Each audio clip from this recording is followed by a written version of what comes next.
ಎಂದಿನ ಹಾಗೆ ಅವತ್ತು ಕೂಡ ಗಿರಿಧರ್ ಮನೇಲಿ ಹಬ್ಬದ ವಾತಾವರಣ. ಗಿರಿಧರ್ ಪತ್ನಿ ಸರಿತಾ ಎಲ್ಲರಿಗಿಂತ ಮೊದಲೇ ಎದ್ದು ಸ್ನಾನ ಮಾಡಿ ರಂಗೋಲಿ ಹಾಕಿ ತುಳಸಿ ಪೂಜೆ ಮಾಡಿದರು. ಅಷ್ಟರಲ್ಲಿ ಗಿರಿಧರ್ ಎದ್ದು ವಾಕಿಂಗ್ ಹೊರಡುತ್ತಾರೆ. ಆತ ವಾಕಿಂಗ್ ಮುಗಿಸಿ ಕೈಯಲ್ಲಿ ಪೇಪರ್, ಹಾಲು, ಮೊಸರಿನ ಪ್ಯಾಕೆಟ್ ತರೋ ಅಷ್ಟರಲ್ಲಿ ಸರಿತಾ ಅಡುಗೆ ಕೆಲಸ ಮುಗಿಸಿರ್ತಾರೆ. ಹಾಲು ಬಂದ ಮೇಲೆ ಬಿಸಿ ಬಿಸಿ ಕಾಫಿ ರೆಡಿ ಆಗುತ್ತೆ. ಕಾಫಿ ರೆಡಿಯಾಗಿ ಟೇಬಲ್ ಮೇಲೆ ಬರೋ ಅಷ್ಟರಲ್ಲಿ ಅಕ್ಕ ತಂಗಿ ಇಬ್ಬರು ಎದ್ದು ಮುಖ ತೊಳ್ಕೊಂಡು ಬ್ರಷ್ ಮಾಡಿ ಹಾಲಿಗೆ ಬರಬೇಕು. ಅಷ್ಟೊತ್ತಿಗೆ ಗಂಟೆ 8 ಆಗಿರುತ್ತೆ. ಸ್ವಲ್ಪ ಹೊತ್ತು ಹರಟೆ ಹೊಡೆದು ಕಾಫಿ ಕುಡಿದು ಮುಗಿಸಿ ಯಾರ್ಯಾರ ದಿನಚರಿ ಏನೇನು ಅಂತ ಪುಟ್ಟದಾಗಿ ಡಿಸ್ಕಷನ್ ಆಗೋದ್ರಿಂದ ಗಿರಿಧರ್ ಮನೆಯಲ್ಲಿ ಬೆಳಗಾಗುತ್ತೆ. ಅಂತದೇ ಒಂದು ದಿನ ಸಾರಿಕಾ, ಅಪ್ಪ, ನಾನು ಸ್ವಲ್ಪ ಶಾಪಿಂಗ್ ಹೋಗೋದಿದೆ, ಬಟ್ಟೆ ತಗೋಬೇಕು, ವಿನೋದ ಕೂಡ ಬರ್ತೀನಿ ಅಂದಿದ್ದಾಳೆ. ನಿಮಗೇನಾದ್ರೂ ತರಬೇಕಾ ಅಂತ ಪ್ರೀತಿಯಿಂದ ಕೇಳಿದ್ಲು. ಗಿರಿಧರ್ ಏನು ಬೇಡ ಅನ್ನೋ ಹಾಗೆ ತಲೆ ಆಡಿಸಿದ್ರು. ಆದರೆ ಅವರ ಪಕ್ಕದಲ್ಲೇ ಕಾಫಿ ಕುಡಿತಾ ಕೂತಿದ್ದ ಹಾರಿಕಾ, ಸುರ್ ಅಂತ ಕಾಫಿ ಕುಡಿತಾ, ಬೇಕು, ನನಗೊಂದು ಲ್ಯಾವೆಂಡರ್ ಕಲರ್ ಕುರ್ತಾ ಬೇಕು, ಮರಿದೆ, ತಗೊಂಡು ಬಾ ಅಂತ ಆರ್ಡರ್ ಮಾಡಿದ್ಲು.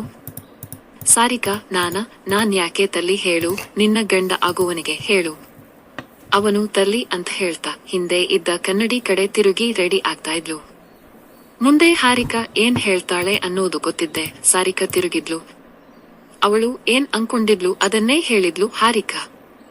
ನನ್ನ ಗಂಡನ, ಅವನು ಎಲ್ಲಿದ್ದಾನೋ ಏನೋ, ಮದುವೆ ಫಿಕ್ಸ್ ಆಗಿರೋದು ನಿನಗೆ ನನಗಲ್ಲ ಅಂತ ಕಿಚಾಯಿಸಿದ್ಲು. ಅಷ್ಟರಲ್ಲಿ ಸ್ಕೂಟರ್ ಹಾರನ್ ಕೇಳಿಸ್ತು. ಅಪ್ಪ, ವಿನು ಬಂದ್ಲು, ನಾನು ಹೋಗ್ತೀನಿ ಅಂತ ಹೇಳಿದ್ಲು. ಹಾಗೆ ಹೇಳಿ ಹೊರಟೋಳು. ಹಾಗೆ ಹೋದವಳು ಮತ್ತೆ ಬರ್ಲೇ ಇಲ್ಲ ಅಂತ ಹೇಳಿ ಮುಗಿಸಿದ್ರು ಗಿರಿಧರ್. ಎದುರಿಗೆ ಕೂತಿದ್ದ ಧ್ರುವ, ವೇಟ್, ಸಾರಿಕಾಗೆ ಮದುವೆ ಫಿಕ್ಸ್ ಆಗಿತ್ತಾ? ಹೌದು ಅಂತ ತಲೆ ಆಡಿಸಿದ್ರು ಗಿರಿಧರ್. ಮತ್ತೆ ಹುಡುಗ ಯಾರು, ಅವನ ಯಾಕೆ ನಿಮ್ಮ ಜೊತೆ ಬರ್ಲಿಲ್ಲ? ಧ್ರುವ ಪೊಲೀಸ್ ತರನೇ ಪ್ರಶ್ನೆ ಕೇಳೋಕೆ ಶುರು ಮಾಡಿದ್ದ. ಛೇ, ಎಂತ ಕೆಲಸ ಆಯ್ತು, ವಿನಾಕಾರಣ ಅವಳನ್ನ ಕಳಿಸಿಕೊಟ್ಟನಲ್ಲ. ಹೋಗುವಾಗ ಅವಳು ನನ್ನ ನೋಡಿದಾಗ ನನ್ನ ಎದೆಲಿ 108 ಗಾಜುಗಳು ಚುಚ್ಚಿಕೊಂಡಷ್ಟು ನೋವಾಯಿತು.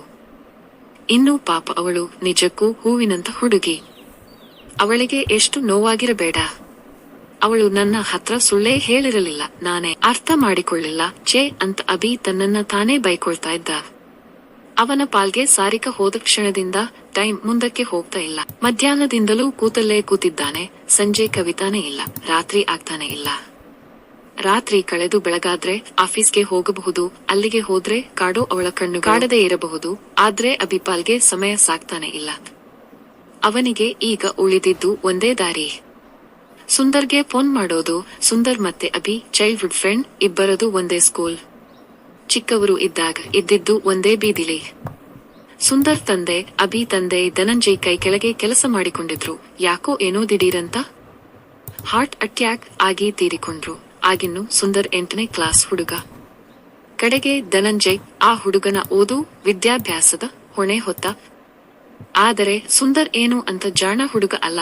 ಕಡೆಗೆ ಅವನ ಪರ್ಸೆಂಟೇಜ್ ಕೂಡ ನೋಡದೆ ಅಭಿ ಅವನನ್ನೇ ತನ್ನ ಕಂಪನಿ ಮ್ಯಾನೇಜರ್ ಆಗಿ ಇಟ್ಕೊಂಡಿದ್ದ. ಶನಿವಾರ ಭಾನುವಾರ ರಜಾ ಇರೋದ್ರಿಂದ ಅವನು ಯಾವತ್ತೂ ಸುಂದರ್ನ ಡಿಸ್ಟರ್ಬ್ ಮಾಡ್ತಿರ್ಲಿಲ್ಲ. ರಜಾ ದಿನ ಅನ್ನೋದು ಅವನಿಗೆ ಅವನ ಫ್ಯಾಮಿಲಿ ಟೈಮ್ ಅಂತ ಫಿಕ್ಸ್ ಆಗಿದ್ದ ಅಭಿ. ಅದಕ್ಕಿಂತ ಮುಖ್ಯವಾಗಿ ಯಾವ ವೀಕೆಂಡ್ ಕೂಡ ಅವನೇ ಫ್ರೀ ಇರ್ತಾ ಇರ್ಲಿಲ್ಲ.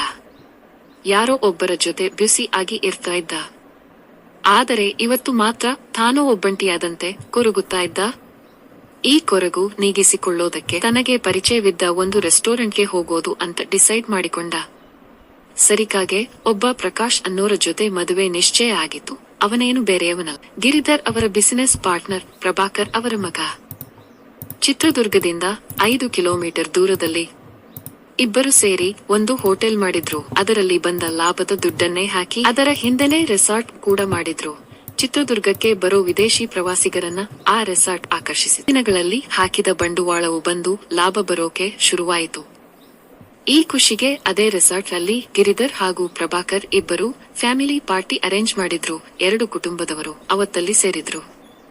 ಅವರೆಲ್ಲರನ್ನೂ ಮುಂದೆ ನಿಲ್ಲಿಸಿಕೊಂಡು ಪ್ರಭಾಕರ್ ಒಂದು ಮಾತು ಹೇಳಿದ್ರು.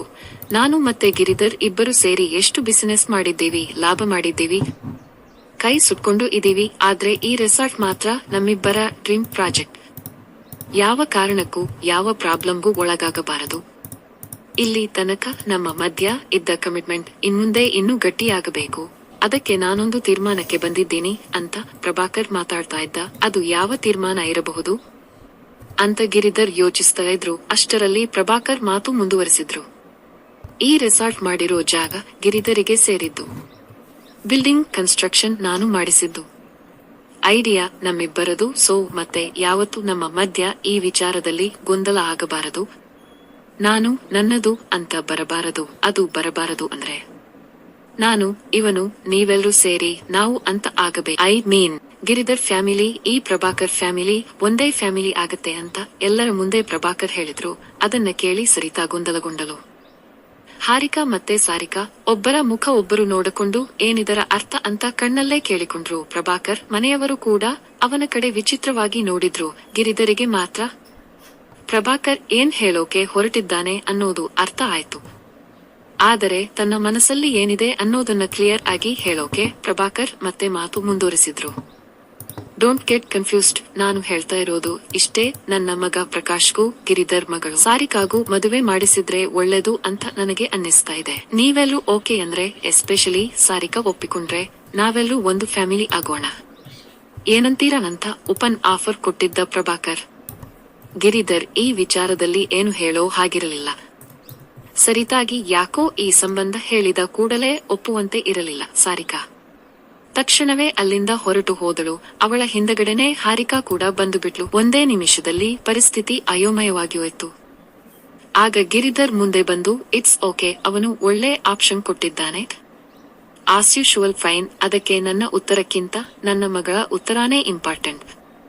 So let her decide. ಅವಳು ಏನಂತಾಳೋ ನೋಡೋಣ. ಅಲ್ಲಿ ತನಕ ಲೆಟ್ಸ್ ಎಂಜಾಯ್ ದಿ ಪಾರ್ಟಿ.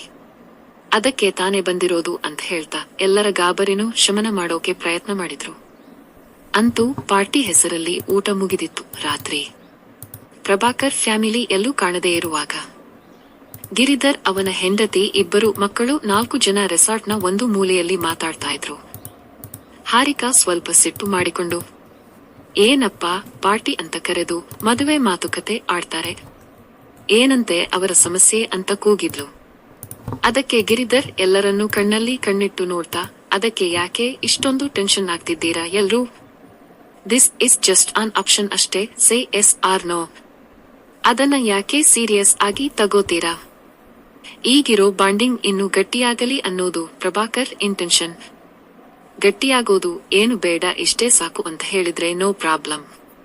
ಅವನಿಗೆ ಒಳ್ಳೆ ಮನೆತನದ ಒಳ್ಳೆ ಹುಡುಗಿ ಬೇಕು. ಅದಕ್ಕೆ ನಮ್ಮ ಸಾರಿಕಾನ ಕೇಳಿದ್ದಾರೆ. ಮುಂದೆ ಏನಾಯ್ತು ಕಥೆಯಲ್ಲಿ ನೆಕ್ಸ್ಟ್ ಟ್ವಿಸ್ಟ್ ಏನು ಅಂತ ತಿಳ್ಕೊಳ್ಳೋದಕ್ಕೆ ಕೇಳ್ತಾ ಇರಿ ನಿಮ್ಮ ರಕ್ಷ್ ಮೀಡಿಯಾ.